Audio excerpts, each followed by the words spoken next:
Today we learn about cell history and cell theory. Let me introduce. There are two branches related to study of cell. One is the cytology and another is cell biology. Cytology concern with study of state of different component of cell, and the cell biology concern with study of structure, function and reproduction of cell. The father of cytology, who invented cytology, is a Robert Hooke, and the father of cell biology was one more important scientist, that is Swanson. Let's see the history of cell. So in 1665, the Robert Hooke invented the cell. It is a very interesting story. How he invented the cell? He take a thin slice of cork, wooden cork, and observe this cork under a simple microscope. Then he showed that it was made up of many box-like structure, which is appeared like a honeycomb. You can see here, I draw it for you.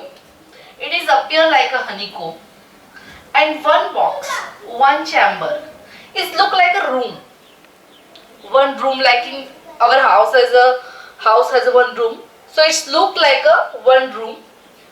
But in Latin language, room is called as cellula.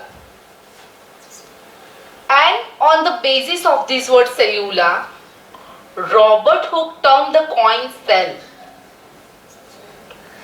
And he mentioned his invention, his own book Micrographia also.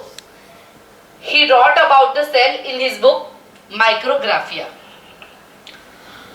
But the thing is that Robert Hooke was able to see only dead cell. But one more important scientist, Anton von Leeuwenhoek, he able to see living cells such as bacteria and spermatozoa in 1674. How it is possible? How he was able to see the living cell? Because at that time he invented the microscope, light microscope, which is comparable to today's compound microscope. Then he was able to see the living cell like a bacteria and spermatozoa. Then further study of cell resulting in the invention of nucleus, that is invented by Robert Brown in 1831.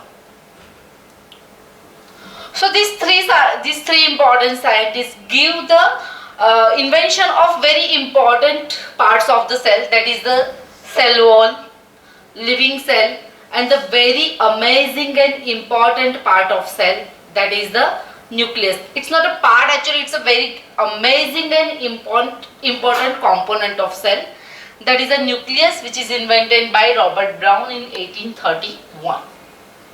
There are lots of scientists contribute their lives in invention of cells. We see that in the next lecture, that is invented by Matthias Schlitten, Theodor Schwann, Rudolf Virchow. They describe the invention in form of cell theory.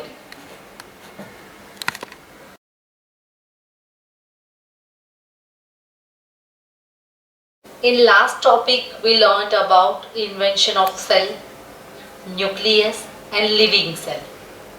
And also we talk about the cell theory. There are some more scientists give their contribution in invention of cell theory. One of the important scientists, Matthias Schlitten, who is a botanist, and another is Theodor Schwann, who is a zoologist. Okay? Both scientists in 1838 say, Matthias Schlitten is a botanist, so he said a plant made up of cell, and plant embryo also arises from cell. And the another scientist, Theodore Schwann, who is a zoologist, he also said animals also made up of cell, but animal cell is different from the plant cell. And finally, in 1839, both of scientists established cell theory as a description of their own point of view about plant and animal. Now in 1855, one more scientist, Rudolf Virchow, expanded the cell theory as a omnis cellula e cellula.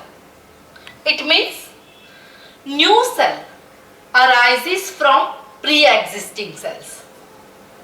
Now these all points are come together and there are cell theory can be formed, which is as follow. There are some points included into cell theory. So the points are that is all living organism composed of cell.